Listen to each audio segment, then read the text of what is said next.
ദൈവത്തിന് സ്തോത്രം. ഒരു സന്ധ്യായാമം കൂടി സ്വർഗത്തിലെ ദൈവം നമുക്കൊരുക്കി തന്ന ദൈവത്തിൻ്റെ വൻകൃപകളെ ഓർത്ത് ഞാൻ ദൈവത്തെ സ്തുതിക്കുന്നു. കഴിഞ്ഞ ദിനങ്ങളിലൊക്കെ ദൈവം നമ്മെ മേൽഫലമായി സൂക്ഷിക്കുകയും പരിപാലിക്കുകയും ചെയ്ത ദൈവിക സ്നേഹത്തിന് നന്ദി അർപ്പിക്കുന്നു. ഒരു സന്ധ്യായാമം കൂടി നമുക്കൊരുമിച്ച് ദൈവവചനം ശ്രവിക്കുവാനും ദൈവവചനം പഠിക്കുവാനും ദൈവം നമ്മെ സഹായിക്കട്ടെ. കഴിഞ്ഞ ദിനങ്ങളിൽ നിങ്ങൾ കേട്ട ദൈവിക വചനങ്ങൾ, ബൈബിൾ സ്റ്റഡിയൊക്കെ നിങ്ങളുടെ ജീവിതത്തിന് രൂപാന്തരം വരുത്തുവാനും നിങ്ങളുടെ കുടുംബജീവിതത്തിൽ, നിങ്ങളുടെ വ്യക്തിപരമായ ജീവിതത്തിലൊക്കെ അത് അനുഗ്രഹമാക്കുവാനും വിടുതൽ പ്രാപിക്കുവാനും ഇടയായിത്തീർന്നു എന്ന് ഞങ്ങൾ വിശ്വസിക്കുന്നു. കഴിഞ്ഞ നിങ്ങൾ ഞങ്ങളോട് കാണിച്ച എല്ലാ സ്നേഹത്തിനും സഹകരണത്തിനും നിങ്ങൾ നൽകി തന്ന പ്രോത്സാഹനത്തിനും ഒരിക്കൽ കൂടി ഞങ്ങൾ നന്ദി അറിയിക്കുന്നു. തുടർന്ന് നിങ്ങളെ പ്രിയപ്പെട്ടവരെ ഇത് കാണുവാൻ പ്രോത്സാഹിപ്പിക്കുകയും ദൈവവചനം പഠിക്കുവാൻ മറ്റുള്ളവരെ ഉത്സാഹിപ്പിക്കുകയും ഈ നാളുകൾ ഓൺലൈൻ മാധ്യമങ്ങളിലൂടെ കടന്നു വന്നുകൊണ്ടിരിക്കുന്ന ദുരുപദേശങ്ങൾക്കെതിരെ നമുക്ക് ഒരുമിച്ച് അതിനെതിരെ വ്യക്തമായ രീതിയിൽ സംസാരിക്കുവാനും അതിനെതിരെ പോരാടുവാനും ദൈവം നമ്മെ ഓരോരുത്തരെയും സഹായിക്കട്ടെ. ദൈവത്താണ് നിങ്ങളുടെ സഹകരണം പ്രോത്സാഹനവും ആവശ്യപ്പെട്ടുകൊണ്ട് ഇന്ന് രാത്രികാലവും നമ്മൾ വ്യക്തമായ ദൈവവചനം പഠിപ്പിക്കുന്നതിനും ദുരുപദേശങ്ങൾക്കെതിരെ വ്യക്തമായി വേദപുസ്തകത്തിലൂടെ മറുപടി പറയുന്നതിനും കർത്താവിൻ്റെ ശ്രേഷ്ഠദാസൻ പാസ്റ്റർ ആന്റണി ജോസഫ് നമ്മുടെ മുന്നേ കടന്നു വന്നിട്ടുണ്ട്. തുടർന്നുള്ള സമയം അദ്ദേഹം ക്ലാസ്സുകൾ നമുക്ക് വേണ്ടി എടുക്കുന്നതായിരിക്കും. ഡോഗ്മയുടെ 43-ാമത്തെ എപ്പിസോഡിലേക്ക് കടന്നു വരുവാൻ ഈ രാത്രികാലവും ദൈവമായ കർത്താവ് സഹായിച്ചതോർത്ത് ദൈവത്തെ സ്തുതിക്കുകയും ദൈവത്തെ മഹത്വപ്പെടുത്തുകയും ചെയ്യുന്നു. കഴിഞ്ഞ നാളുകളിൽ അനേക ദുരുപദേശങ്ങൾക്ക് എതിരായിട്ട് നമുക്ക് നിലകൊള്ളുവാൻ വലിയവനായ ദൈവം സഹായിച്ചുവല്ലോ. ഇന്ന് ഈ രാത്രിയിലും ദുരുപദേശങ്ങൾക്കെതിരായി യഥാർത്ഥ ദൈവവചനം എന്ത് ആ കാര്യങ്ങളെക്കുറിച്ച് പറയുന്നു എന്നുള്ളതിലേക്ക് നമ്മുടെ ശ്രദ്ധയെ തിരിക്കാം. കഴിഞ്ഞ ദിവസം ഷേഖാന ടെലിവിഷനിൽ സജിത്ത് കണ്ണൂരുമായിട്ടുള്ള ഒരു അഭിമുഖത്തിൽ ഇപ്രകാരം ടൈറ്റിൽ കൊടുത്തിരിക്കുന്നു, രക്ഷിക്കപ്പെട്ടതാണോ എന്ന ചോദ്യത്തിൽ എന്തെങ്കിലും വാസ്തവമുണ്ടോ എന്നുള്ളതിന് അങ്ങനെ ചോദിക്കുന്നത് തന്നെ തെറ്റെന്നുള്ള ധ്വനിയിലാണ് ഈ സജിത്ത് കണ്ണൂർ പറയുവാനായിട്ട് ഇടയായിത്തീർന്നത്. അതിനെക്കുറിച്ച് നമ്മൾ കഴിഞ്ഞ ആഴ്ചയിൽ ചില തിരുവചന ഭാഗങ്ങൾ അത് വായിപ്പാനും മനസ്സിലാക്കുവാനും വലിയവനായ ദൈവം സഹായിച്ചു. ഇന്ന് ഈ രാത്രിയിലും നമുക്ക് തിരുവചന ഭാഗത്തേക്ക് നമ്മുടെ ശ്രദ്ധയെ തിരിക്കാം. ഈ ലോകത്തിൽ മനുഷ്യനെല്ലാവരും പാപികളാണ്. പാപികളുടെ അകത്തളത്തിലെ കുറ്റബോധത്തിൽ നിന്നുള്ള അലയടിയാണ് ഞാൻ രക്ഷിക്കപ്പെടുവാൻ എന്തു ചെയ്യണം എന്നുള്ള ചോദ്യം. ഇതാ തിരുവചനത്തിൽ ഒരു ഭാഗം നമ്മൾ വായിക്കുന്നു. അപ്പസ്തല പ്രവൃത്തികളുടെ പുസ്തകം 16-ാം അധ്യായം അതിന് 30-31 വാക്യത്തിൻ്റെ അകത്ത് ഒരു കാരാഗ്രഹ പ്രമാണി, ജയിൽ സൂപ്രണ്ട്, അദ്ദേഹം ചോദിക്കുന്ന ചോദ്യമാണ് അവിടെ നമുക്ക് കാണുവാൻ കഴിയുന്നത്. അവരെ പുറത്തു കൊണ്ടുവന്നു, യജമാനന്മാരെ രക്ഷ പ്രാപിപ്പാൻ ഞാൻ എന്തു ചെയ്യണമെന്ന് ചോദിച്ചു. ആ ജയിൽ സൂപ്രണ്ട് ചോദിക്കുകയാണ്, യജമാനന്മാരെ ഞാൻ രക്ഷ പ്രാപിപ്പാൻ എന്തു ചെയ്യേണ്ടു എന്ന് ചോദിച്ചു. നമുക്കെല്ലാവർക്കും അറിയാവുന്ന ഒരു വേദഭാഗമാണ് ഈ വേദഭാഗം. കാരണം ഫിലിപ്പിയയിൽ ദൈവത്തിൻ്റെ മാറ്റമില്ലാത്ത സുവിശേഷം അറിയിക്കുക. അപ്പോൾ അത് തന്നെ മനസ്സിലായല്ലോ. ഇത്ര വിദൂരതയിൽ വലിയ പോരാട്ടങ്ങളിലൂടെ ദൈവദാസൻ ഫിലിപ്പി എന്ന് പറയുന്ന ആ രാജ്യത്തെത്തി. സകല മനുഷ്യരും ദൈവത്തിൻ്റെ സ്നേഹത്താൽ രക്ഷിക്കപ്പെടുന്നെങ്കിൽ ഇങ്ങനെ നാട് വിട്ട്, വീട് വിട്ട്, നാമധേയ കൂട്ടങ്ങളെ വിട്ട് സുവിശേഷീകരിക്കേണ്ട യാതൊരു ആവശ്യവുമില്ലല്ലോ. അപ്പം മനുഷ്യൻ്റെ രക്ഷ എന്ന് പറയുന്നത് പരമപ്രധാനമായിട്ടുള്ള ഒരു വലിയ കാര്യമാണ്. ആ കാര്യത്തിൻ്റെ പുറത്ത് താൻ ഒരു ടീനേജ് ആയിരിക്കുന്ന പെൺകുട്ടിയുടെ ശരീരത്തിന്മേൽ വ്യാപരിച്ചിരുന്ന ഭൂതത്തെ പുറത്താക്കി. അത് മുഖാന്തരം ഈ പൗലോസിനെയും അദ്ദേഹത്തിൻ്റെ കൂടെ ഉണ്ടായിരുന്ന ശീലാസിനെയും പിടിച്ചു കെട്ടി കാരാഗ്രഹത്തിൽ കൊണ്ടുപോയി. അപ്പോൾ കാരാഗ്രഹത്തിൽ കൊണ്ടുവന്ന് ഇട്ട ഈ പ്രിയപ്പെട്ടവർ പ്രാർത്ഥന ആരംഭിച്ചു. അത് പാട്ടായി. പാട്ട് ആരാധനയിലേക്ക് അങ്ങോട്ട് മാറ്റപ്പെട്ടു. ആരാധിച്ചു കൊണ്ടിരുന്നപ്പോൾ സ്വർഗത്തിലെ ദൈവം തമ്പുരാന് ഇടപെടുവാൻ അത് ഇടയായി. ആ ഇട്ടിരിക്കുന്ന ജയില് ആകപ്പാടെ ഒരു ഭൂമികുലുക്കം പോലെ ആ ഭാഗം കുലുങ്ങുവാൻ ഇടയായി തീർന്നു. വാതിലുകൾ തുറന്നു, ചങ്ങലകൾ അഴിയപ്പെട്ടു, എല്ലാവരും ഓടിപ്പോയി എന്നുള്ള ആ മനോബോധത്തിൽ ജയിൽ സൂപ്രണ്ട് വാളൂരി തന്നെത്താൻ ആത്മഹത്യ ചെയ്യുവാൻ അദ്ദേഹം താല്പര്യപ്പെട്ടു. ആത്മഹത്യ ഒന്നിൻ്റെയും പരിഹാരമല്ല.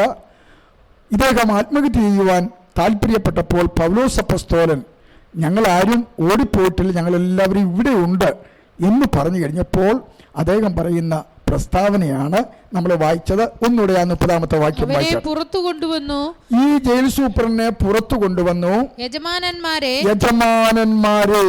രക്ഷപ്രാപിപ്പാൻ ഞാൻ എന്തു ചെയ്യേണ്ടു എന്ന് ചോദിച്ചു. ഞാൻ മുമ്പ് പറഞ്ഞല്ലോ, പാപികളുടെ അകത്തളത്തിലെ കുറ്റബോധത്തിൽ നിന്നുമുള്ള അലയടിയാണ് ഞാൻ രക്ഷിക്കപ്പെടുവാൻ എന്ത് ചെയ്യണം, മോക്ഷം പ്രാപിപ്പാൻ എന്ത് ചെയ്യണമെന്നുള്ള ആ നിലവിളി. ഉടനെ പൗലോസ് അപ്പോസ്തലന്റെ മറുപടി അവിടെ രേഖപ്പെടുത്തുന്നുണ്ട്. കർത്താവായ യേശുവിൽ വിശ്വസിക്കുക, എന്നാൽ നീയും നിന്റെ കുടുംബവും രക്ഷ പ്രാപിക്കാനുള്ള ഒറ്റ വഴി കർത്താവായ യേശു ക്രിസ്തുവിൽ വിശ്വസിക്കുക എന്നുള്ളതാണ്. അല്ലാതെ കർമ്മമാർഗങ്ങളാലോ ഏതെങ്കിലും അതേ രീതിയിലുള്ള നീതിപ്രവർത്തികളാലോ ആരും രക്ഷയുടെ അനുഭവത്തിലേക്ക് വരികയില്ല. ഒരു കത്തോലിക്ക കുടുംബത്തിൽ ജനിച്ചതുകൊണ്ടോ അല്ലെങ്കിൽ ക്രിസ്തീയ മാതാപിതാക്കളിൽ നിന്ന് ജനിച്ചതുകൊണ്ടോ ആരും രക്ഷയിലേക്ക് വരുന്നില്ല. കർത്താവായ യേശു ക്രിസ്തുവിൽ വിശ്വസിക്കുക, എന്നാൽ നീയും നിന്റെ കുടുംബവും രക്ഷ പ്രാപിക്കും. അപ്പോൾ വളരെ പ്രധാനപ്പെട്ട കാര്യമാണ് രക്ഷ എന്നുള്ളത്. ബൈബിളിലെ ഒരു പാപി യഥാർത്ഥമായി ദൈവകൃപയിലേക്ക് വരുന്നതിൻ്റെ ശ്രേഷ്ഠകരമായ കാര്യമാണ് രക്ഷ എന്നുള്ളത്. ഇതിനെയാണ് സജിത്ത് തുടങ്ങിയ കത്തോലിക്ക അതേ വിഭാഗത്തിലുള്ളവരെല്ലാവരും എതിർക്കുന്നത്. അതുകൊണ്ട് അത് സ്തോത്രം, വിശുദ്ധ വേദപുസ്തകം അസന്നിഗ്ധമായിട്ട് പറയുകയാണ്, കർത്താവായ യേശു ക്രിസ്തുവിൽ വിശ്വസിച്ചെങ്കിൽ മാത്രമേ ഒരുവൻ രക്ഷിക്കപ്പെടുകയുള്ളൂ. ഈ റോമർക്കെഴുതിയ ലേഖനം 7-ാം അധ്യായം അതിന് 24-ാമത്തെ വാക്യത്തിലേക്ക് നമ്മൾ വരുമ്പോൾ അവിടെ രക്ഷിക്കപ്പെടാത്തവന്റെ മനോബോധം, കുറ്റബോധം അവിടെ നമുക്ക് കാണുവാനായിട്ട് കഴിയും. വായിച്ചാട്ടെ. അയ്യോ ഞാൻ അരിഷ്ട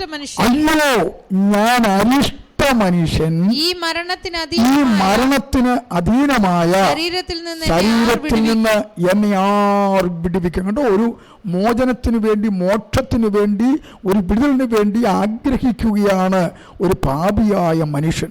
അതുകൊണ്ട് ഇന്ന് പകൽക്കാലം, ഇന്ന് രാത്രികാലം അതേ സ്തോത്രം ഏറ്റവും അത്യന്താപേക്ഷിതമായിരിക്കുന്ന ഒരു കാര്യമാണ്, മനുഷ്യന് ഏറ്റവും അത്യന്താപേക്ഷിതമായിരിക്കുന്ന ഒരു കാര്യമാണ് രക്ഷ എന്നുള്ളത്.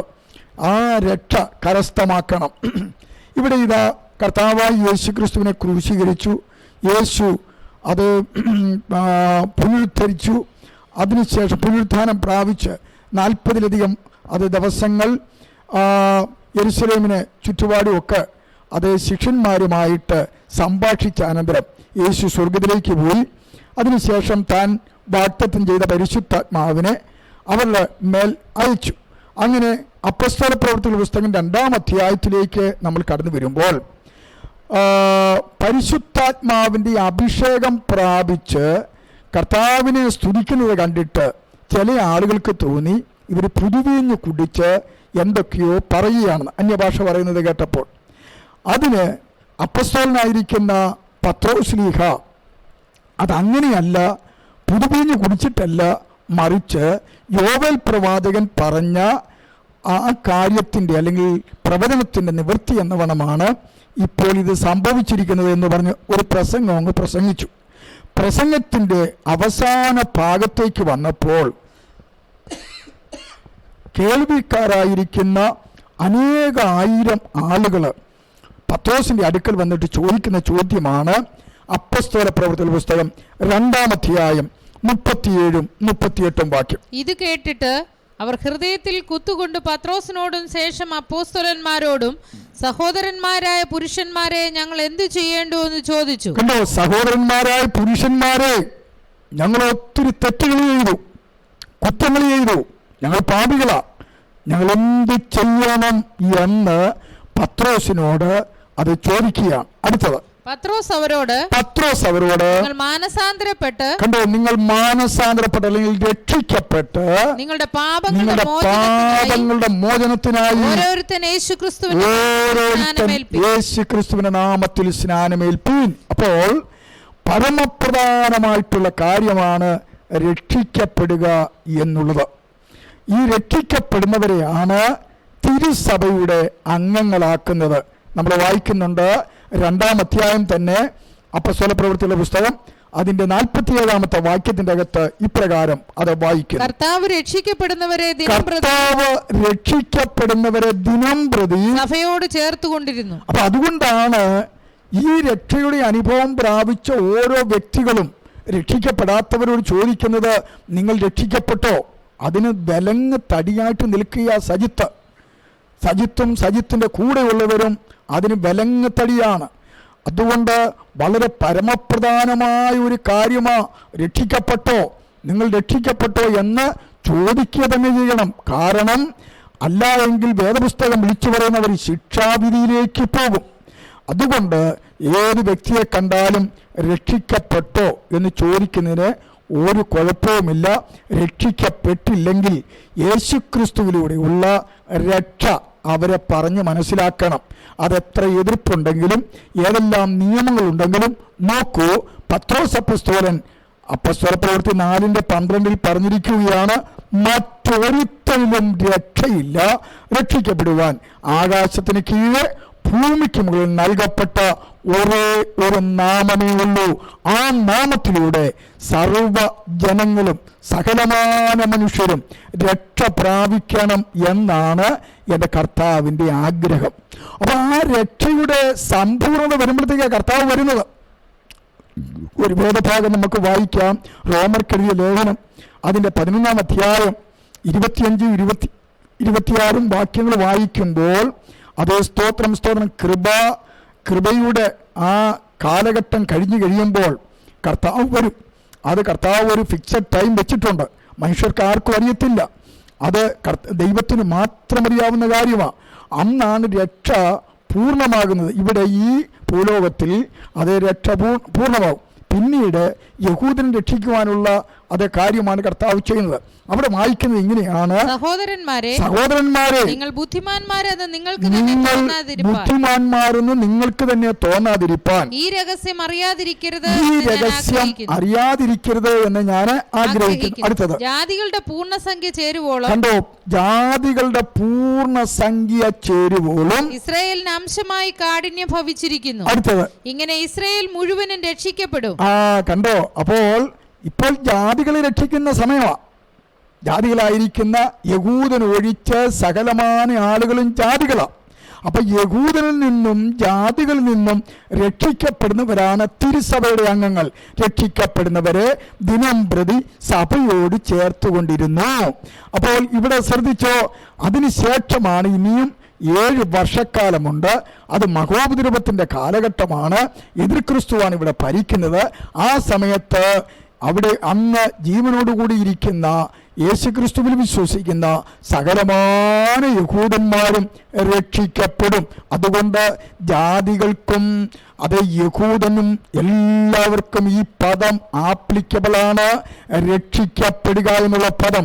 അതുകൊണ്ട് അതിന് തന്നെയാണ് സാത്താന്റെ സേവകരായിരിക്കുന്ന സജിത്തും അതേ സ്തോത്രം കത്തോലിക്കായിലെ പുരോഹിത വർഗവും കടയ്ക്കൽ കൊണ്ടുവന്ന് കത്തിവെക്കുന്നത് എന്ന് ദൈവമക്കളായിരിക്കുന്ന പ്രിയപ്പെട്ടവരറിയണം. കാരണം ദൈവം തമ്പുരാൻ നമ്മളെ വിളിച്ചത് എന്തിനാണെന്നറിയാമോ?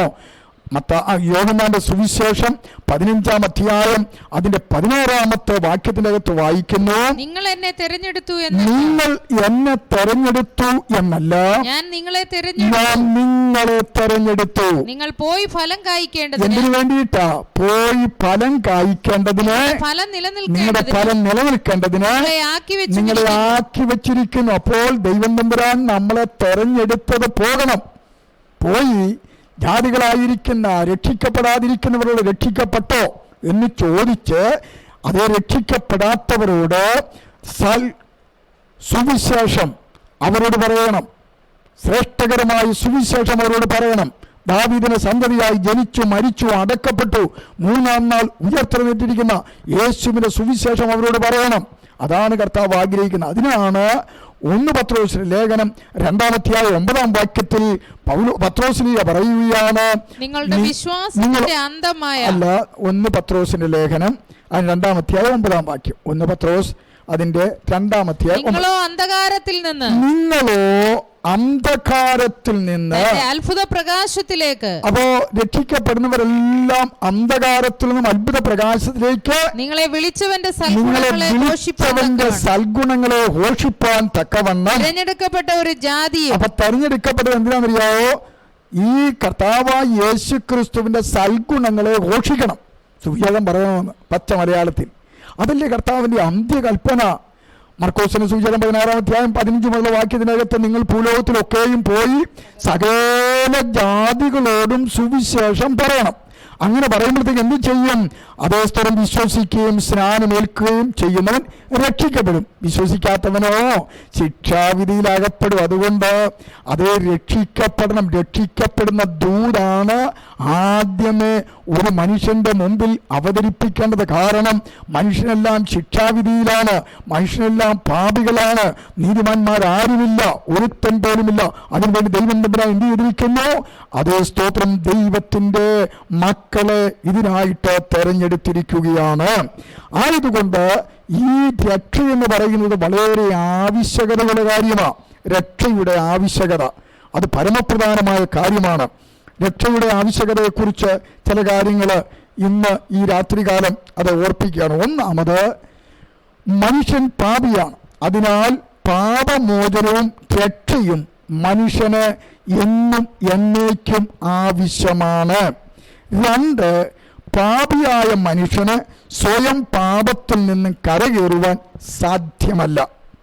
നിലയില്ലാത്ത ചതുപ്പ് നിലത്തിലേക്ക് വീണുപോയ ഒരുവന് സ്വയം കരകയറുവാൻ കഴിയത്തില്ലല്ലോ. നമുക്കെല്ലാവർക്കും അറിയാമല്ലോ, ചതുപ്പ് സ്ഥലത്തേക്ക് ആദ്യമേ കാല് വെക്കുന്നു, ആ കാല് ഈ ചേറ്റിലേക്ക് ചതുപ്പ് സ്ഥലത്തേക്ക് ആണ്ട് പോകുന്നു, മറ്റേ കാലും വെക്കുന്നു, അതും ആണ്ട് പോകുന്നു, കൈ ഒരെണ്ണം വെക്കുന്നു, അത് ആണ്ട് പോകുന്നു, മറ്റേ കൈയും ആണ്ട് പോകുന്നു. അങ്ങനെ സ്വയം അദ്ദേഹത്തിന് രക്ഷപ്പെടുവാൻ കഴിയാത്ത രീതിയിൽ ആ ചതുപ്പ് സ്ഥലത്ത് തന്നെത്താൻ അത് നശിച്ചു പോകുന്നത് പോലെ പാപത്തിന്റെ ചങ്ങലകളിലായിരിക്കുന്ന ഒരു മനുഷ്യന് ഒരിക്കലും തന്നെത്താൻ രക്ഷ പ്രാപിക്കുവാൻ, സ്വയം രക്ഷപ്പെടുവാൻ കഴിയാത്ത, നിലയില്ലാത്ത വലിയ ചതുപ്പ് നിലമാണ് ഈ അതേ സ്തോത്രം പാപക്കുഴി എന്ന് അറിയപ്പെടുന്ന ഈ സ്ഥലം. അങ്ങനെ അനേകർ തകർന്നുകൊണ്ടിരിക്കുമ്പോഴത്തേക്കാണ് അതേ സ്തോത്രം ഒരു രക്ഷകന്റെ ആവശ്യമുണ്ടാകുന്നത്. ഈ സങ്കീർത്തനങ്ങളുടെ പുസ്തകം 40-ാം അധ്യായത്തിലേക്ക് നമ്മൾ വരുമ്പോൾ അതിൻ്റെ 1 മുതൽ 3 വരെയുള്ള വാക്യത്തിന്റെ അകത്ത് ഇപ്രകാരം രേഖപ്പെടുത്തിയിട്ടുണ്ട്: ഞാൻ യഹോവയ്ക്കായി കാത്തിരിക്കുന്നു, എങ്കിലേക്ക് ചാഞ്ഞ് എന്റെ നിലവിളി കേട്ടു. അടുത്തത്, നാശകരമായ കുഴിയിൽ നിന്നും. ഈ ചതിക്കുഴിക്ക് പറയുന്ന പേരാണ് നാശകരമായ കുഴി. ചവിട്ടുന്നതെല്ലാം താന്നു പോത്തുള്ളൂ, സ്വയരക്ഷ സാധ്യമല്ല.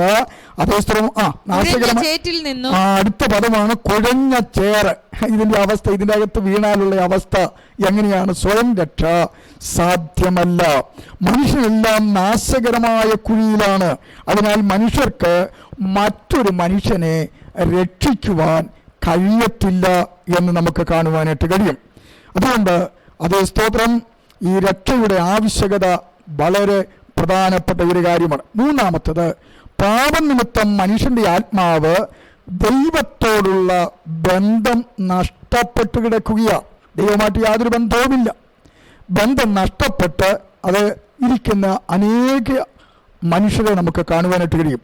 ദൈവത്തിൽ നിന്നും വേർപ്പെടുന്നതിനെയാണ് മരണം എന്ന് പറയുന്നത്. നമ്മൾ വായിക്കുന്നുണ്ട് യെശയ്യാപ്രവാചകന്റെ പുസ്തകം 59-ാം അധ്യായത്തിന്റെ 1-2 വാക്യങ്ങൾ വായിക്കുമ്പോൾ അവിടെ ഇങ്ങനെയാണ് വായിക്കുന്നത്: രക്ഷിപ്പാൻ കഴിയാതെ വണ്ണം യഹോവയുടെ കൈ കുറുകിയിട്ടില്ല, കേൾപ്പാൻ കഴിയാതെ വണ്ണം അവന്റെ ചെവി മന്ദമായിട്ടുമില്ല. നിങ്ങളുടെ അകൃത്യങ്ങൾ അത്രേ നിങ്ങളെയും നിങ്ങളുടെ ദൈവത്തെയും തമ്മിൽ ഭിന്നിപ്പിച്ചിരിക്കുന്നത്. ദൈവമായിട്ട് ഭിന്നിച്ചു നിൽക്കുക, യാതൊരു ബന്ധവുമില്ല. ബന്ധമില്ലാത്തതുകൊണ്ട് പല പ്രാർത്ഥനകൾക്കും മറുപടി ലഭിക്കുന്നില്ല. കാരണം ദൈവം ഇവനിൽ നിന്നും അകന്നു ജീവിക്കുകയാണ്. പാപസംബന്ധമായിട്ട് ഇവൻ മരിച്ചു കിടക്കുകയാണ്. പാപസംബന്ധമായി മരിച്ചു കിടക്കുന്നവന് അതേ സ്തോത്രം ദൈവമായിട്ട് ബന്ധപ്പെടുവാൻ കഴിയത്തില്ല. നമ്മൾ എഫേസ്യ ലേഖനത്തിലേക്ക് വരുമ്പോൾ അവിടെ നമ്മൾ വായിക്കുന്നത് 2-ാം അധ്യായത്തിൽ അതിനെക്കുറിച്ച് വളരെ ആഴമായിട്ട് പറഞ്ഞിട്ടുണ്ട്. അതിന് 1-ാമത്തെ വാക്യത്തിലേക്ക് വരുമ്പോൾ ആ 1-ാമത്തെ വാക്യത്തിൽ ഇങ്ങനെയാണ് വായിക്കുന്നത്: അതിക്രമങ്ങളാലും പാപങ്ങളാലും മരിച്ചവരായിരുന്ന നിങ്ങളെയും. അപ്പൊ നോക്കിക്കേ, ഈ മനുഷ്യൻ ദൈവത്തിൽ നിന്നും അകന്നു കിടക്കുമ്പോൾ അവിടെ പറയുന്നത് മരിച്ചു കിടക്കുകയാണ്. ആത്മീയപരമായി ബന്ധം ദൈവവുമായിട്ടില്ല. 13-ാമത്തെ വാക്യത്തിലേക്ക് വരുമ്പോൾ എഫേസ്യ ലേഖനം 2-ാം അധ്യായം 13-ലേക്ക് വരുമ്പോൾ അവിടെ വായിക്കുന്നത്: മുമ്പേ ദൂരസ്ഥരായിരുന്ന നിങ്ങൾ ഇപ്പോൾ ക്രിസ്തുയേശുവിൽ ക്രിസ്തുവിന്റെ രക്തത്താൽ ദൈവത്തിൽ നിന്ന് അങ്ങ് അകന്നു പോയിരിക്കുകയാണ്. ദൈവത്തിൽ നിന്ന് വേർപെട്ടു പോയിരിക്കുകയാണ്. ആ അവസ്ഥയാണ് അതേ മനുഷ്യൻ പാപത്തിൽ ജീവിക്കുന്നത്. ആ അകന്ന് ജീവിക്കുന്ന മനുഷ്യന് ഒരു രക്ഷകൻ ആവശ്യമാണ്. രക്ഷയുടെ ആവശ്യകത അവനുണ്ട്. ഇനി 4-ാമത്തേത്, പാപത്തിന്റെ ശമ്പളം മരണമാണ്, നിത്യ നരകമാണ്. വെളിപ്പാട് പുസ്തകം 21-ാം അധ്യായം അതിൻ്റെ 8-ാമത്തെ വാക്യത്തിലേക്ക് വരുമ്പോൾ ഈ നിത്യമായ മരണം അതേ സ്തോത്രം പ്രാപിക്കുവാൻ ലോകത്തിലെ ആളുകൾ ഇങ്ങനെ ശ്രമിച്ചുകൊണ്ടിരിക്കുമ്പോൾ ഒരു രക്ഷകൻ ആവശ്യമാണെന്ന് തിരുവചനത്തിൽ വളരെ വ്യക്തമായി രേഖപ്പെടുത്തുന്നു.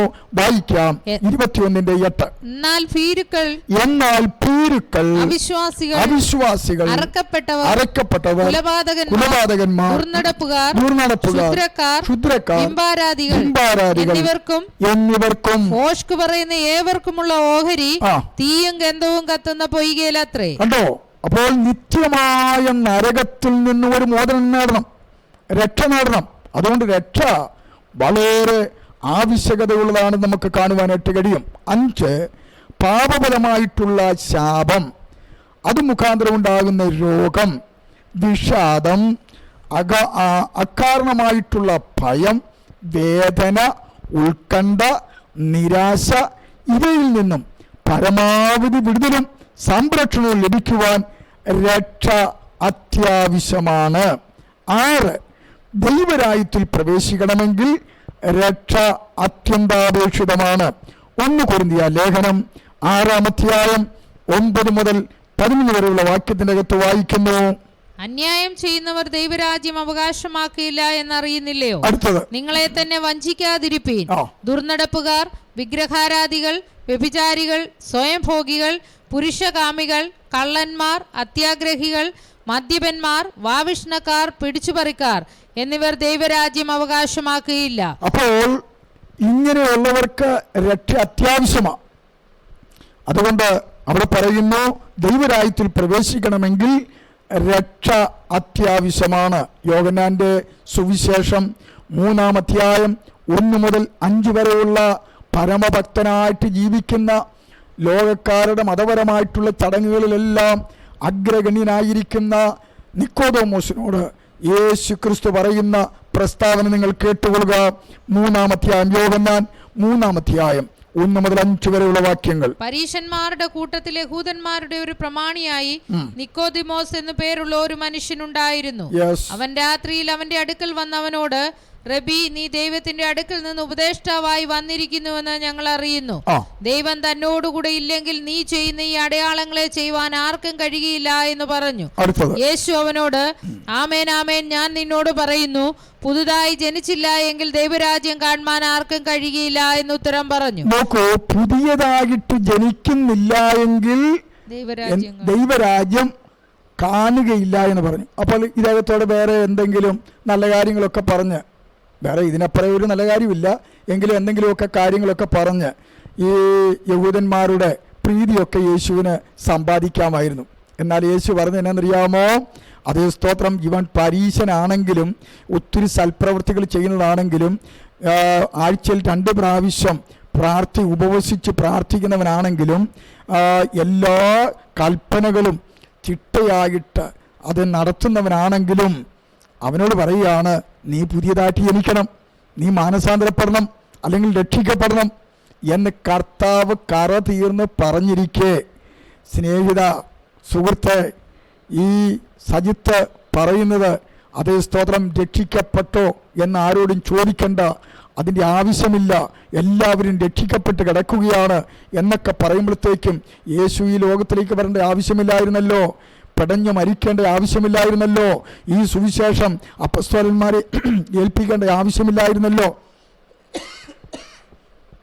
ഇതൊക്കെ അറിയാതെ ചുമ്മാ പിച്ചും പേയും മീഡിയയിൽ കൂടെ ഒക്കെ പറഞ്ഞ് അനേകരെ ആകപ്പാട് 2 തട്ടുകളിലാക്കരുത് എന്ന് വിനീതമായിട്ട് അഭ്യർത്ഥിക്കുകയാണ്. ഇവിടെ നോക്കൂ, അദ്ദേഹത്തിന് ആ കാര്യം മനസ്സിലായില്ല. ഈ രക്ഷിക്കപ്പെടുക എന്ന് പറഞ്ഞു കഴിഞ്ഞാൽ, അല്ലെങ്കിൽ വീണ്ടും ജനിക്കുക എന്ന് പറഞ്ഞു കഴിഞ്ഞാൽ, ഇന്നത്തെ കത്തോലിക്കരെ പോലെ ഇദ്ദേഹത്തിനും മതച്ചടങ്ങുകളിൽ കൂടുതൽ കാര്യങ്ങൾ കേന്ദ്രീകരിച്ചിരുന്ന ഈ മനുഷ്യനും അറിയത്തില്ലായിരുന്നു. അദ്ദേഹം ചോദിക്കുകയാണ്, എങ്ങനെയാണ് ഞാൻ വീണ്ടും ജനിക്കുന്നത്? അടുത്ത ഭാഗം നിക്കോദീമോസ് അവനോട് മനുഷ്യൻ വൃദ്ധനായ ശേഷം ജനിക്കുന്നത് എങ്ങനെ? അടുത്തത്, രണ്ടാമതും അമ്മയുടെ ഉദരത്തിൽ കടന്ന് ജനിക്കാമോ എന്ന് ചോദിച്ചു. അതിന് യേശു ആമേൻ ആമേൻ ഞാൻ നിന്നോട് പറയുന്നു, വെള്ളത്താലും ആത്മാവിനാലും ജനിച്ചില്ല എങ്കിൽ ദൈവരാജ്യത്തിൽ കടപ്പാൻ ആർക്കും കഴിയുകയില്ല. അപ്പോൾ വീണ്ടും ജനനം സംഭവിച്ചില്ല എങ്കിൽ ഒരുത്തിന് ദൈവരാജ്യത്തിൽ കടക്കാൻ സാധ്യമല്ല. അതുകൊണ്ട് ചോദിക്കാം, ഏതെങ്കിലും ഒരു വ്യക്തിയോട് കാണുമ്പോൾ, അത് അച്ഛനാകട്ടെ, പോപ്പാകട്ടെ, മെത്രാനാകട്ടെ, ഏത് വ്യക്തിയാണെങ്കിലും മതച്ചടങ്ങുകളിലും പാപത്തിൻ്റെ വഴികളിലും ജീവിക്കുന്നവരോട് ചോദിക്കേണ്ട ഒരു ചോദ്യമാണ്, താങ്കൾ രക്ഷിക്കപ്പെട്ടുവോ? താങ്കൾ രക്ഷിക്കപ്പെട്ടുവോ? താങ്കൾ വീണ്ടും ജനനം പ്രാപിച്ചുവോ? വീണ്ടും ജനനം പ്രാപിക്കാത്തവർ ഒറ്റ ഒരുത്തൻ സ്വർഗരാജ്യം കാണുകയില്ല. മറ്റൊരുത്തനിലും രക്ഷയില്ല. രക്ഷിക്കപ്പെടുവാൻ ആകാശത്തിന് കീഴെ ഭൂമിക്ക് മുകളിൽ നൽകപ്പെട്ടവർ ഒറ്റ നാമമേ ഉള്ളൂ. അല്ലാതെ സൽപ്രവൃത്തികൾ ചെയ്തതുകൊണ്ട് ആരും മോക്ഷം പ്രാപിക്കത്തില്ല എന്ന് വളരെ വ്യക്തമായിട്ട് ദൈവത്തിൻ്റെ വചനത്തിൻ്റെ അകത്ത് രേഖപ്പെടുത്തിയിരിക്കുകയാണ്. ആയതുകൊണ്ട് ഈ രക്ഷ അതേ കർത്താവ് തരുന്ന രക്ഷയല്ലാതെ വേറൊരു രക്ഷയില്ല. യേശു ക്രിസ്തു വിളിച്ചു പറഞ്ഞ യോഹന്നാൻ 14:6 ഞാൻ തന്നെ വഴിയും സത്യവും ജീവനുമാകുന്നു, എന്നിലൂടെ അല്ലാതെ ആരും പിതാവിൻ്റെ അടുക്കലേക്ക് പോകുന്നില്ല. ആയതുകൊണ്ട് രക്ഷപ്പെടുവാനുള്ള ഒറ്റ മാർഗം ക്രിസ്തീയ മാർഗമാണ്. അത് ക്രിസ്തുവിലൂടെയാണ്. അത് ലോകത്തോട് അറിയിക്കുവാനാണ് കർത്താവ് നമ്മളെ തെരഞ്ഞെടുത്തിരിക്കുന്നത്. അത് പ്രഘോഷിക്കുന്നതിൽ ആരും പുറകോട്ട് പോകരുത്. അങ്ങനെ അതേ സ്തോത്രം പ്രഘോഷിച്ചിട്ട് അത് കേട്ടില്ലെങ്കിൽ ലൂക്കോസിന്റെ സുവിശേഷം അതിൻ്റെ 13-ാം അധ്യായം 3-5 വാക്യത്തിൻ്റെ അകത്ത് കർത്താവ് പറയുന്നത് ശ്രദ്ധിക്കുക. അവിടെ വായിക്കുന്നത് ഇങ്ങനെയാണ്, അല്ലല്ല മാനസാന്തരപ്പെടാഞ്ഞാൽ വീണ്ടും ജനനം പ്രാപിക്കാഞ്ഞാൽ പുതിയ സൃഷ്ടിയാകാഞ്ഞാൽ രക്ഷിക്കപ്പെടാഞ്ഞാൽ നിങ്ങൾ എല്ലാവരും അങ്ങനെ തന്നെ നശിച്ചു പോകും. അടുത്തത്, അല്ല ശീലോഹമിലെ ഗോപുരം വീണ് മരിച്ചുപോയ 18 പേർ യെരൂശലേമിൽ പാർക്കുന്ന സകല മനുഷ്യരിലും കുറ്റക്കാർ ആയിരുന്നു എന്ന് തോന്നുന്നുവോ? അടുത്തത്, അല്ലല്ല മാനസാന്തരപ്പെടാഞ്ഞാൽ നിങ്ങൾ എല്ലാവരും അങ്ങനെ തന്നെ നശിച്ചു പോകും. രക്ഷിക്കപ്പെടാതിരിക്കുന്ന ആളുകള് നിശ്ചയമായിട്ടും അവരെന്ത് ചെയ്യും? നശിച്ചു പോകും എന്ന് തിരുവചനം വായിക്കുന്നു. ചില നാളുകൾക്ക് മുമ്പേ ഇദ്ദേഹം വിളിച്ചു പറഞ്ഞു സ്വർഗവുമില്ല നരകവുമില്ല എന്ന്. എന്തായാലും ഭയങ്കര രസകരമായ കാര്യം, അദ്ദേഹം കഴിഞ്ഞ ഇടയിൽ അത് കത്തോലിക്കായിൽ ചേർന്നെന്നാണ് പറയപ്പെടുന്നത്. നരകമില്ലെന്ന് പറഞ്ഞ പുള്ളി ഇപ്പം 2 നരകമുള്ള മതത്തിലാണ് ചേർന്നിരിക്കുന്നത്. മരിച്ചാൽ ഉടനെ പോകുന്ന ശുദ്ധീകരണ സ്ഥലമെന്ന് പറയുന്ന ആ സ്ഥലം, അതൊരു നരകമാണ്. കുട്ടി നരകമെന്നാണ് കത്തോലിക്കർ പറയുന്നത്. അത് കഴിഞ്ഞിട്ടാണ് പിന്നെ വലിയ നരകത്തിലേക്ക് പോകുന്നത്. നരകമില്ലെന്ന് പറഞ്ഞ് അത് പ്രസംഗിച്ച ഗ്രേസ് കമ്മ്യൂണിറ്റിയിലുള്ള ആളുകളെ ചതിച്ചിട്ട് ഇപ്പോൾ പോയിരിക്കുന്നത് 2 നരകമുള്ള സ്ഥലത്തേക്കാണ്. കണ്ടോ, മനുഷ്യൻ്റെ ഓരോ അധപ്പതനവയും. ചുമ്മാ വായിക്ക് വരുന്നത് കോതയ്ക്ക് പാട്ടെന്നും പറഞ്ഞുകൊണ്ട് ചുമ്മാ ദൈവത്തിൻ്റെ വചനമോ ദൈവത്തിൻ്റെ അതേ സ്തോത്രം കൽപ്പനകളെയോ തിരിച്ചറിയാൻ പാടില്ലാതെ മന്ദബുദ്ധികളായിട്ട് ജീവിക്കുകയാണ് എന്ന് നമുക്ക് തോന്നിപ്പോവും. അതുകൊണ്ട് സ്നേഹിതരെ, രക്ഷയുടെ ആവശ്യകത വളരെ പ്രധാനപ്പെട്ടതാണ്. 7-ാമത്തെ കാര്യം, ഈ ഭൂമിയിൽ ഓരോരുത്തരെയും കുറിച്ചുള്ള ദൈവത്തിൻ്റെ ഉദ്ദേശവും പദ്ധതിയും നിവർത്തിക്കപ്പെടുവാൻ രക്ഷ സ്വീകരിക്കേണ്ടത് ആവശ്യമാണ്. ദൈവത്തിന് മനുഷ്യനെക്കുറിച്ച് വലിയ വലിയ ലക്ഷ്യങ്ങളുണ്ട്. അതിന് രക്ഷ അത്യാവശ്യമാണ്. നിങ്ങൾ ശ്രദ്ധിച്ച്, അപ്പോസ്തല പ്രവൃത്തിയുടെ പുസ്തകം 9-ാം അധ്യായത്തിൽ വെച്ചാണ് ശൗൽ എന്ന് പറയുന്ന പൗലോസിനെ ദൈവം രൂപാന്തരപ്പെടുത്തുന്നത്. 8-ാം അധ്യായം 7-ാം അധ്യായത്തിലേക്കൊക്കെ വരുമ്പോൾ പീഡകൾ അഴിച്ചുവിട്ട് അതിന് നേതൃത്വം കൊടുത്ത് എന്തിനു പറയുന്നു, അനുഗ്രഹിക്കപ്പെട്ട പ്രവാചകനും കർത്താവിൻ്റെ സന്നിധിയിൽ വിശ്വസ്തനുമായിരിക്കുന്ന സ്തേഫാനോസിനെ കൊല്ലുമ്പോൾ അദ്ദേഹത്തിൻ്റെ അതേ പടയാളികളുടെ ഒക്കെയും ഡ്രസ്സ് സൂക്ഷിച്ച് അതേ വെച്ചിരുന്ന ഒരാളായിരുന്നു ഈ ശൗല്. താനെ ദൈവസഭയെ ഉപദ്രവിക്കുന്നതിൽ മുൻപനായിരുന്നു, നിഷ്ഠൂരനായിരുന്നു, അത് ദൂഷകനായിരുന്നു എന്നൊക്കെയാണ് തിരുവചനത്തിൻ്റെ അകത്ത് രേഖപ്പെടുത്തുന്നത്. അദ്ദേഹത്തെ ദൈവത്തിന് ആവശ്യമുണ്ടായിരുന്നു. അതുകൊണ്ട് എന്ത് ചെയ്യുന്നറിയാമോ, അദ്ദേഹത്തെ രക്ഷയുടെ അനുഭവത്തിലേക്ക് കൊണ്ടുവരുന്ന ഒരധ്യായമാണ് 9-ാം അധ്യായം. അങ്ങനെ അദ്ദേഹത്തെ ദൈവം തമ്പുരാൻ അത് തൊട്ടു. കണ്ണ് കാണാൻ പാടില്ലാത്തവനായി ഒരു ഭവനത്തിൽ താൻ വിശ്രമിച്ചു കൊണ്ടിരിക്കുമ്പോൾ, ഉപവസിച്ച് പ്രാർത്ഥിച്ചു കൊണ്ടിരിക്കുമ്പോൾ 9-ാം അധ്യായം 10-ാമത്തെ വാക്യം മുതൽ ഇപ്രകാരമാണ് വായിക്കുന്നത്. വായിച്ചാൽ, എന്നാൽ അനന്യാസ് എന്നൊരു ശിഷ്യൻ ദമസ്കോസിൽ ഉണ്ടായിരുന്നു. അവനെ കർത്താവ് ഒരു ദർശനത്തിൽ അനന്യാസേ എന്ന് വിളിച്ചു. കർത്താവെ, അടിയനിതാ എന്ന് അവൻ വിളി കേട്ടു. കർത്താവ് അവനോട്, നീ എഴുന്നേറ്റ് നേർവീതി എന്ന തെരുവിൽ ചെന്ന് യൂദയുടെ വീട്ടിൽ തർസോസുകാരനായ ശൗൽ എന്ന് പേരുള്ളവനെ അന്വേഷിക്കാം. അവൻ പ്രാർത്ഥിക്കുന്നു. അനന്യാസ് എന്നോ ഒരു പുരുഷൻ അകത്തു വന്ന് താൻ കാഴ്ച പ്രാപിക്കേണ്ടതിന് തന്റെ മേൽ കൈവയ്ക്കുന്നത് അവൻ കണ്ടിരിക്കുന്നു എന്ന് കൽപ്പിച്ചു. അതിന് അനന്യാസ്, കർത്താവെ, ആ മനുഷ്യൻ യെരൂശലേമിൽ നിന്റെ വിശുദ്ധന്മാർക്ക് എത്ര ദോഷം ചെയ്തു എന്ന് പലരും പറഞ്ഞു ഞാൻ കേട്ടിരിക്കുന്നു. ഇവിടെയും നിന്റെ നാമത്തെ വിളിച്ചപേക്ഷിക്കുന്നവരെ ഒക്കെയും പിടിച്ചുകെട്ടുവാൻ അവന് മഹാപുരോഹിതന്മാരുടെ അധികാരപത്രമുണ്ട് എന്ന് ഉത്തരം പറഞ്ഞു. കർത്താവ് അവനോട്, നീ പോക, അവൻ എന്റെ നാമം ജാതികൾക്കും രാജാക്കന്മാർക്കും ഇസ്രായേൽ മക്കൾക്കും മുമ്പിൽ വഹിപ്പാൻ ഞാൻ തിരഞ്ഞെടുത്തിരിക്കുന്ന ഒരു പാത്രമാകുന്നു. കണ്ടോ, വഹിപ്പാൻ ഞാൻ തെരഞ്ഞെടുത്തിരിക്കുന്ന ഒരു പാത്രമാകുന്നു. ഇവൻ രക്ഷപ്പെട്ടെങ്കിൽ മാത്രമേ, രക്ഷിക്കപ്പെട്ടെങ്കിൽ മാത്രമേ, ഇവൻ സ്നാനപ്പെട്ടെങ്കിൽ മാത്രമേ മറ്റുള്ളവരെ ഈ അനുഭവത്തിലേക്ക് കൊണ്ടുവരുവാൻ കഴിയത്തുള്ളൂ. സകലമാന മനുഷ്യരോടും സുവിശേഷം പറയണമെന്നാണ് ദൈവത്തിൻ്റെ വചനത്തിൻ്റെ അകത്ത് രേഖപ്പെടുത്തിയിരിക്കുന്നത്. ഈ രക്ഷാകരമായിട്ടുള്ള ദൈവദൂത് മാലോകരോട് അറിയിക്കാൻ വേണ്ടിയിട്ടാണ് ദൈവം മനുഷ്യനെ തെരഞ്ഞെടുത്തിരിക്കുന്നത്.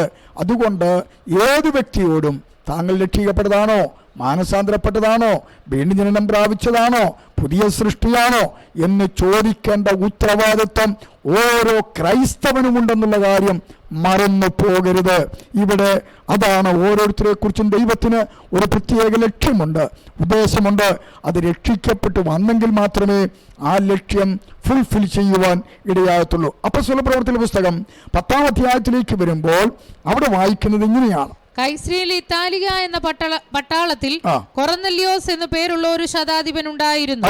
അവൻ ഭക്തനും തന്റെ സകല ഗ്രഹത്തോടും കൂടെ ദൈവത്തെ ഭയപ്പെടുന്നവനുമായി ജനത്തിന് വളരെ ധർമ്മം കൊടുത്തും എപ്പോഴും ദൈവത്തോട് പ്രാർത്ഥിച്ചും പോന്നു.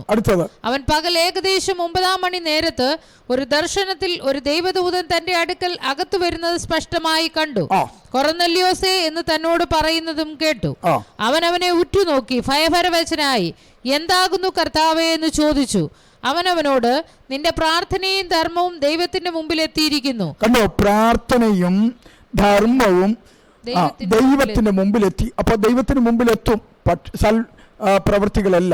പക്ഷേ ഇവന്റെ പേര് സ്വർഗത്തിൽ അത് രേഖപ്പെടുത്തണമെങ്കിൽ പത്രോസ് എന്ന് സുവിശേഷം പറഞ്ഞ് അവനെ രക്ഷിക്കപ്പെടുത്തി, സ്നാനപ്പെടുത്തി, വിശുദ്ധ ജീവിതത്തിന് ആവശ്യമായ കാര്യങ്ങളൊക്കെ പറഞ്ഞു കൊടുത്ത് ആ വ്യക്തി ആ വിശുദ്ധ ജീവിതം നയിച്ചെങ്കിൽ മാത്രമേ മോക്ഷത്തിൽ പോകത്തുള്ളൂ, രക്ഷിക്കപ്പെടത്തുള്ളൂ, രക്ഷ പൂർത്തീകരിക്കപ്പെടത്തുള്ളൂ. അതുകൊണ്ട് ഏത് വ്യക്തിയോടും ഈ സുവിശേഷം പറയുമ്പോൾ താങ്കൾ രക്ഷിക്കപ്പെട്ടോ എന്ന് ചോദിക്കുന്നതിനകത്ത് യാതൊരു കുറവും ഇല്ല എന്ന് ദൈവമക്കൾ അറിഞ്ഞിരിക്കണം. 8-ാമത്തെ കാര്യം, എല്ലാ ആത്മീയ അനുഗ്രഹങ്ങളുടെയും അടിസ്ഥാനം രക്ഷയാണ്. ഒരു രാജ്യത്തിൻ്റെ ആനുകൂല്യങ്ങളെല്ലാം ലഭിക്കണമെങ്കിൽ ആ രാജ്യത്ത് നമുക്ക് പേരുണ്ടായിരിക്കണം.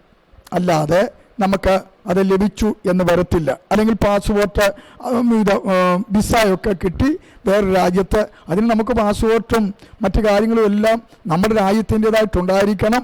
ഉണ്ടെങ്കിൽ മാത്രമേ നമുക്ക് മറ്റൊരു രാജ്യത്തിൽ പോയി ഈ കാര്യങ്ങളൊക്കെ ചെയ്യുവാൻ പറ്റത്തുള്ളൂ. ഇതുപോലെ ഈ രാജ്യത്തിൻ്റെ ആനുകൂല്യം പറ്റണമെങ്കിൽ നമ്മുടെ പേര് ഈ രാജ്യത്തുണ്ടായിരിക്കണം. അതുപോലെ മേലിലൊരു രാജ്യമുണ്ട്, സ്വർഗരാജ്യമെന്ന് പറയും. ആ സ്വർഗരാജ്യത്തിൽ പേര് വരണമെങ്കിൽ, അല്ലെങ്കിൽ ദൈവസഭയ്ക്കകത്ത് പേര് വരണമെങ്കിൽ, ലൂക്കോസിന്റെ സുവിശേഷം 10-ാം അധ്യായം അതിന് 20-ാമത്തെ വാക്യത്തിൽ നമ്മൾ വായിക്കുന്നു, എങ്കിലും ഭൂതങ്ങൾ നിങ്ങൾക്ക് കീഴടങ്ങുന്നതിലല്ല, നിങ്ങളുടെ പേര് സ്വർഗ്ഗത്തിൽ എഴുതിയിരിക്കുന്നതിലത്രേ സന്തോഷിപ്പീൻ. കണ്ടോ? അപ്പോൾ സ്വർഗത്തിൽ പേരുണ്ടെങ്കിലേ സകല ആത്മീയ അനുഗ്രഹങ്ങൾ നമുക്ക് ലഭിക്കത്തുള്ളൂ. പേര് മാത്രം പോരാ, നമ്മുടെ പൗരത്വം അവിടെ ആയിരിക്കണം. ഫിലിപ്പിയ ലേഖനം 3-ാം അധ്യായത്തിലേക്ക് വരുമ്പോൾ അതിന്റെ 20-ാമത്തെ വാക്യത്തിൽ ഇങ്ങനെയാണ് വായിക്കുന്നത്, പൗരത്വമോ സ്വർഗത്തിലാകുന്നു, അവിടെ നിന്ന് കർത്താവായ യേശുക്രിസ്തു. നമ്മുടെ പൗരത്വമോ സ്വർഗത്തിലാകുന്നു. പൗരന് മാത്രമേ എന്തുള്ളൂ? എല്ലാ അവകാശങ്ങളും ലഭിക്കത്തുള്ളൂ.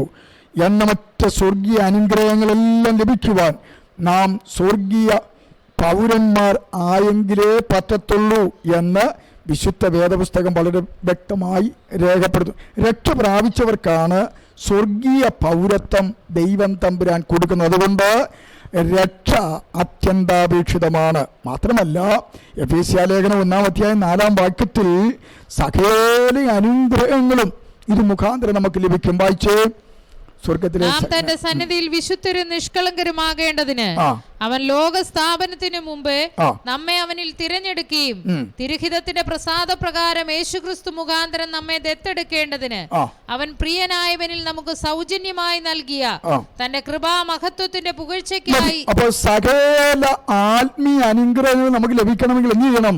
നമ്മൾ രക്ഷിക്കപ്പെട്ടേ പറ്റത്തുള്ളൂ. അതുകൊണ്ട് ആ ആത്മീയ അനുഗ്രഹങ്ങൾ പ്രാപിക്കണമെങ്കിൽ രക്ഷിക്കപ്പെടാത്തവരോട് നമ്മൾ ചോദിക്കണം, നിങ്ങൾ രക്ഷിക്കപ്പെട്ടവരാണോ? ഇല്ല എങ്കിൽ അവരെ നിത്യസത്യ സുവിശേഷം പറഞ്ഞ് രക്ഷയിലേക്ക് അത് കൊണ്ടുവരണം. ഇനി 9-ാമത്തെ കാര്യം, ഈ രക്ഷ കരസ്ഥമാക്കുവാൻ തീർത്ഥാടനങ്ങളും എന്തെങ്കിലും ഈ പ്രാർത്ഥനകളോ നേർച്ചകളോ മതകർമ്മങ്ങളോ ശാരീരിക പീഡനങ്ങളോ സ്വയദണ്ഡനങ്ങളോ നടത്തിയതുകൊണ്ട് യാതൊരു കാര്യവുമില്ല. പണം വാരിക്കോരി ചെലവഴിച്ച് എന്തെങ്കിലുമൊക്കെ സൽപ്രവർത്തികൾ ചെയ്തതുകൊണ്ടും രക്ഷ പ്രാപിക്കുവാൻ കഴിയത്തില്ല. അന്ധവിശ്വാസങ്ങളിൽ അത് തുടരാമെന്നുള്ളതല്ലാതെ അതുകൊണ്ടൊന്നും യാതൊരു പ്രയോജനം ലഭിക്കുന്നില്ല. സ്വന്തം മതത്തിലേക്ക് ആളെ ചേർക്കുവാൻ ഹീന കർമ്മങ്ങൾ ചെയ്താൽ രക്ഷ പ്രാപിക്കാം എന്ന് പഠിപ്പിക്കുന്നവരുണ്ട്. മറ്റു മതസ്ഥരെ ഈ അവരുടെ മതത്തിൻ്റെ ആ കാര്യങ്ങൾക്ക് വേണ്ടി നിന്നില്ല എങ്കിൽ കൊന്നാൽ രക്ഷ പ്രാപിക്കാം എന്ന് പഠിപ്പിക്കുന്നവരുണ്ട്. സ്വന്തം മതത്തിന് വേണ്ടി രക്തസാക്ഷികൾ ആകുന്നവരെ മോക്ഷം പ്രാപിക്കാം എന്ന് പഠിപ്പിക്കുന്നവരുണ്ട്. ഇതെല്ലാം ചെയ്യുന്നത് രക്ഷ ലഭിക്കുമെന്ന് കരുതിയാണ്. മരിച്ചു കഴിഞ്ഞും ചിലർ രക്ഷ പ്രാപിക്കുവാൻ വേണ്ടി കൂദാശകളും കർമ്മങ്ങളും കർമാചാരങ്ങളും എല്ലാം അത് ചെയ്യുന്നുണ്ട്. ഇതെല്ലാം വിശുദ്ധ വേദപുസ്തക പ്രകാരം വ്യക്തമായിട്ടുള്ള കാര്യങ്ങളാണെന്നുള്ള കാര്യം നാം മനസ്സിലാക്കണം. യേശു ക്രിസ്തുവിലൂടെ യഥാർത്ഥ രക്ഷ കിട്ടിയവർക്ക് പിന്നെ രക്ഷ തേടി അലയേണ്ട ആവശ്യം വരത്തില്ല. രക്ഷ ദാനം ചെയ്ത കർത്താവിനെ ആരാധിക്കുകയും സ്നേഹിക്കുകയും ചെയ്താൽ മാത്രം മതിയാകും. അവർക്ക് അതിനുള്ള അവസരങ്ങളെ ദൈവം കൊടുക്കും. മാത്രമല്ല, രക്ഷിക്കപ്പെട്ട് കഴിയുമ്പോൾ പാപങ്ങൾ ഏറ്റുപറയുമ്പോൾ അവരുടെ ജീവിതത്തിൽ സകല കുറ്റബോധങ്ങളും മാറപ്പെടും. അല്ലെങ്കിൽ ഇങ്ങനെ കുറ്റം പിരിച്ചുകൊണ്ടിരിക്കും. നിങ്ങൾ ശ്രദ്ധിച്ച് റോമർക്കെഴുതിയ ലേഖനം 8-ാം അധ്യായം 1-ാം വാക്യം വായിക്കുമ്പോൾ രക്ഷിക്കപ്പെട്ട ഒരുത്തന്റെ അവസ്ഥകളെക്കുറിച്ച് വേദപുസ്തകം വിളിച്ചു പറയുകയാണ്. അതുകൊണ്ട് ഇപ്പോൾ ക്രിസ്തുയേശുവിലുള്ളവർക്ക് ശിക്ഷാവധിയുമില്ല. എന്ത് സന്തോഷമാണെന്നറിയാവോ? ഒരു കോടതി ഭാഷയാ. ദൈവം നീതീകരിച്ച് വിട്ടിരിക്കുക. ദൈവം നീതീകരിച്ചവനെ ആരാ കുറ്റം ചുമത്തുന്നത്? പാപങ്ങൾ ദൈവസന്നിധാനത്തിൽ ഏറ്റുപറഞ്ഞ് ഉപേക്ഷിച്ചപ്പോൾ ഇവൻ രക്ഷിക്കപ്പെട്ടു.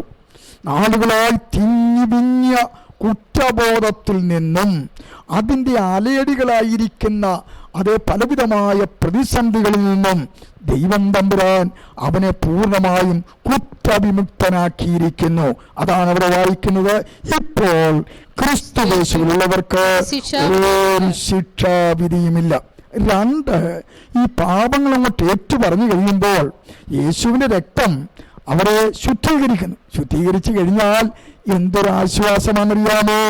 1 യോഹന്നാൻ 1-ാം അധ്യായം 7-9 വാക്യങ്ങൾ വായിക്കുമ്പോൾ അവിടെ വായിക്കുന്നത് ഇങ്ങനെയാണ്. വെളിച്ചത്തിലിരിക്കുന്നത് പോലെ കണ്ടോ, അപ്പൊ രക്ഷിക്കപ്പെടുന്ന ഒരു ദൈവ പൈതല് താൻ വെളിച്ചത്തിലിരിക്കുന്നത് പോലെ നാം വെളിച്ചത്തിൽ നടക്കുന്നുവെങ്കിൽ നമുക്ക് തമ്മിൽ കൂട്ടായ്മയുണ്ട്. അടുത്തത്, അവന്റെ പുത്രനായ യേശുവിന്റെ രക്തം സകല പാപവും പോക്കി നമ്മെ ശുദ്ധീകരിക്കുന്നു. നോക്കിക്കേ, ഈ പാപം എവിടെ ഇറക്കും എന്ന് വിചാരിച്ച് കണ്ണുനീരോടെ വേദനയോടുകൂടെ മുൻപോട്ട് പോയ നിരവധി മനുഷ്യരുടെ ജീവിതത്തിൽ യേശുവിനെ കണ്ടുമുട്ടിയ ആ സമയത്ത് അവരുടെ പാപങ്ങളെല്ലാം ദൈവത്തോട് ഏറ്റുപറഞ്ഞു.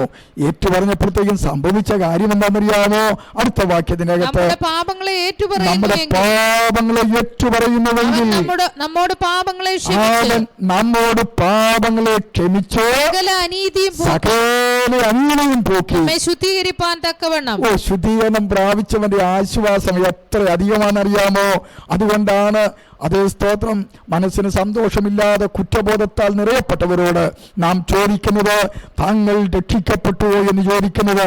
അതേ സ്തോത്രം, രക്ഷിക്കപ്പെട്ടില്ല എങ്കിൽ ഈ ആശ്വാസത്തിലേക്ക്, ഈ വിടുതൽ ലെവലിലേക്ക് അവരെ നയിക്കേണ്ട ആവശ്യകത ഒരു സുവിശേഷകൻ എന്ന നിലയിൽ, ഒരു ദൈവവചന എന്ന നിലയിൽ നമുക്ക് ഉണ്ടെന്നുള്ള കാര്യം നമ്മൾ മറന്നു പോകരുത്. മാത്രമല്ല അതേ സ്തോത്രം, മരണഭയത്തിൽ നിന്നും നമ്മളെ വിടുവിക്കുന്നതാണ് ഈ രക്ഷയുടെ അനുഭവത്തിലേക്ക് വരിക എന്ന് പറയുന്നത്. വായിക്കാം, എബ്രായർക്കെഴുതിയ ലേഖനം 2-ാം അധ്യായം 14-15 വാക്യങ്ങൾ വായിക്കുമ്പോൾ അവിടെ വായിക്കുന്നു, മക്കൾ ജഡരക്തങ്ങളോട് കൂടിയവരായതുകൊണ്ട് അവനും അവരെ പോലെ ജഡരക്തങ്ങളോട് കൂടിയവനായി മരണത്തിന്റെ അധികാരിയായ പിശാചിനെ തന്റെ മരണത്താൽ നീക്കി ജീവപര്യന്തം മരണഭീതിയാൽ അടിമകളായിരുന്നവരെ ഒക്കെയും വിടുവിച്ചു. കണ്ടോ, ഇതാണ് രക്ഷിക്കപ്പെടുക എന്ന് പറയുന്നത്. അപ്പം മരണഭീതിയിലായിരിക്കുന്നവരോട് താങ്കൾ രക്ഷിക്കപ്പെട്ടോ എന്ന് ചോദിക്കേണ്ട ആവശ്യകതയുണ്ട് എന്ന് സജിത്ത് മനസ്സിലാക്കണം. അതുകൊണ്ട് ഞങ്ങൾ ദൈവദാസന്മാർ, ദൈവമക്കൾ, പെന്തക്കോസ്തുകാർ ഏത് വ്യക്തിയെ കണ്ടാലും ചോദിക്കും, തിരുവചന പ്രകാരം ചോദിക്കും, താങ്കൾ രക്ഷിക്കപ്പെട്ടതാണോ? മരണഭീതിയിൽ നിന്നും വിടുവിക്കുന്നതാണ് ഈ രക്ഷ എന്ന് പറയുന്നത്. അടുത്തത്, സാത്താന്റെയും പാപത്തിന്റെയും ശാപത്തിന്റെയും ഇരുട്ടിന്റെയും അടിമത്തത്തിൽ നിന്നുള്ള വിടുതലാണ് ഈ രക്ഷ എന്നുള്ളത്. ഗലാത്യർക്കെഴുതിയ ലേഖനം 5-ാം അധ്യായം 1-ാമത്തെ വാക്യം വായിക്കുമ്പോൾ അവിടെ ഇപ്രകാരം വായിക്കുന്നു, സ്വാതന്ത്ര്യത്തിനായിട്ട് ക്രിസ്തു നമ്മളെ എന്ന് എതിരിക്കുകയാണ്. ഇനി അടുത്ത നിങ്ങൾ വായിച്ചേ, ആകയാൽ അതിൽ ഉറച്ചു നിൽപ്പി, അടിമനുഖത്തിൽ പിന്നെയും കുടുങ്ങിപ്പോകരുത്. രക്ഷിക്കപ്പെടുന്ന ഒരു ദൈവവചനെ കുറിച്ച് പറയുകയാണ്, അടിമത്തത്തിൽ നിന്നും വിടുതൽ പ്രാപിച്ചു. അതാണ് കർത്താവും പറഞ്ഞത്. യോഹന്നാന്റെ സുവിശേഷം 8-ാം അധ്യായത്തിലേക്ക് വരുമ്പോൾ 32-ാമത്തെ വാക്യത്തിൽ വാഴ്ത്തപ്പെട്ട് നമ്മുടെ കർത്താവ് പറയുകയാണ്, അതേ സ്തോത്രം വളരെ വ്യക്തമായി സത്യമറിയുകയും സത്യം നിങ്ങളെ സ്വതന്ത്രന്മാരാക്കുകയും ചെയ്യുന്നു. ഇതാണ് രക്ഷ എന്ന് പറയുന്നത്. യഥാർത്ഥമായി സത്യമറിഞ്ഞ് സത്യം നമ്മളെ സ്വതന്ത്രമാക്കുന്നു. എന്തൊരു സ്വാതന്ത്ര്യമാണ്, എന്തൊരു സന്തോഷമാണ്, എന്തൊരു സമാധാനമാണ്, എന്തൊരു അതേ സ്തോത്രം ആഹ്ലാദമാണ്, ആനന്ദമാണ് അങ്ങനെയുള്ള വ്യക്തികൾക്ക് ലഭിക്കുന്നത്. ഇനിയും ന്യായവിധിയിൽ നിന്നുള്ള വിടുതലും കൂടിയാണ്. യോഹന്നാൻ 3:18 വായിക്കുന്നു, അവനിൽ വിശ്വസിക്കുന്നവന് ന്യായവിധിയില്ല, വിശ്വസിക്കാത്തവന് ദൈവത്തിന്റെ ഏകജാതനായ പുത്രന്റെ നാമത്തിൽ വിശ്വസിക്കാകിയാൽ ന്യായവിധി വന്നു കഴിഞ്ഞു. കണ്ടോ, അപ്പോൾ രക്ഷിക്കപ്പെട്ട് കഴിയുമ്പോൾ ന്യായവിധിയിൽ നിന്ന് അവരെ വിടുവിക്കുകയാണ്, പരിപൂർണമായി വിടുവിക്കുകയാണ്. അതുകൊണ്ട് പ്രിയ സ്നേഹിതരെ, സജിത്ത് പറയുന്നത് പോലെയല്ല, കത്തോലിക്ക മതം പറയുന്നത് പോലെയല്ല. അതേ സ്തോത്രം, അവർ ധരിച്ചു വച്ചിരിക്കുന്നത് അവരെല്ലാം രക്ഷിത ഗണങ്ങളാണ് എന്നും പറഞ്ഞുകൊണ്ടിരിക്കുന്നത് ഒരിക്കലുമല്ല. മറിച്ച് ഈ ദൈവവചനമാണ് യാഥാർത്ഥ്യമായിട്ട് നമ്മളെ കണ്ണു തുറന്ന് അതേ രക്ഷിക്കപ്പെട്ട് മറ്റ് ദൈവിക കാര്യങ്ങൾ, കൽപ്പനകളും ചട്ടങ്ങളും അനുസരിച്ച് നമ്മൾ ജീവിച്ചാൽ നിശ്ചയമായിട്ടും കർത്താവിൻ്റെ സന്നിധിയിൽ നമുക്ക് ചെന്ന് ചേരുവാനായിട്ട് കഴിയും. രക്ഷിക്കപ്പെടണം, രക്ഷിക്കപ്പെട്ടുകൊണ്ടിരിക്കണം, രക്ഷിക്കപ്പെടും. 3 അവസ്ഥകളാണ്. ഈ അവസ്ഥകളിലേക്ക് നിങ്ങളെ അതേ സ്തോത്രം ഞാൻ സ്വാഗതം ചെയ്യുന്നു. ഞങ്ങളെ ദൂരത്തും ചാരത്തുമായി ശ്രമിച്ച എല്ലാ പ്രിയപ്പെട്ടവർക്കും വിശേഷാൽ നന്ദി പറയുന്നു. നമുക്ക് കണ്ണുകളടയ്ക്കാം. ദൈവസന്നിധാനത്തിൽ നമുക്ക് പ്രാർത്ഥിക്കാമല്ലോ. കരുണയുള്ള ദൈവമേ, സ്വർഗീയ നല്ല പിതാവേ, ഇന്ന് രാത്രിയിലും മാറ്റമില്ലാത്ത വചനം ഞങ്ങൾക്ക് പറയുവാൻ, രക്ഷയുടെ ആവശ്യകതയെക്കുറിച്ച് ഞങ്ങൾക്ക് പറയുവാൻ, അതിൻ്റെ ആഹ്ലാദം, അതിൻ്റെ ആനന്ദം, അതിൻ്റെ സന്തോഷത്തെക്കുറിച്ച് ഞങ്ങൾക്ക് തിരുവചനത്തിലൂടെ ധ്യാനിപ്പാൻ തന്ന കൃപകൾക്കായി സ്തോത്രം. ഹല്ലേലൂയ. രക്ഷയെ അടച്ചു കളയുന്ന കർത്താവിൻ്റെ സഭയിലേക്ക് കടന്നു വരുന്ന ആ പ്രവൃത്തി അടച്ചു കളയുന്ന ദുഷ്ടപോരുകളെ, ഇരുട്ടിൻ്റെ വ്യാപാരങ്ങളെ ദൈവമായ കർത്താവ് അതേ സ്തോത്രം അടർത്തി മാറ്റി അനേകായിരങ്ങൾ നിത്യമരകത്തിൽ നിന്നും സ്വർഗ കവാടത്തിലേക്ക് കടന്നു വരേണ്ടതിനായി ഞങ്ങൾ ഒരുമിച്ച് പ്രാർത്ഥിക്കുന്നു. ഈ വചനം കേട്ട എല്ലാവരെയും ദൈവമായ കർത്താവ് അനുഗ്രഹിക്കണമേ. വിശേഷാൽ ഇപ്രകാരം ഈ ലൈവ് പ്രോഗ്രാം ചെയ്യുവാൻ സഹായിക്കുന്ന അതേ ഷാജി ബ്രദറിനായി, സാംസ് ടിവിക്കായി സ്തോത്രം. അവരെ കുടുംബമായി ദൈവമായ കർത്താവ് അനുഗ്രഹിക്കുമാറാകണമേ. അവിടുത്തെ കരങ്ങളിലേക്ക് ഏൽപ്പിക്കുന്നു. പ്രാർത്ഥന കടനായി സ്തോത്രം. യേശു ക്രിസ്തുവിന്റെ നാമത്തിൽ തന്നെ.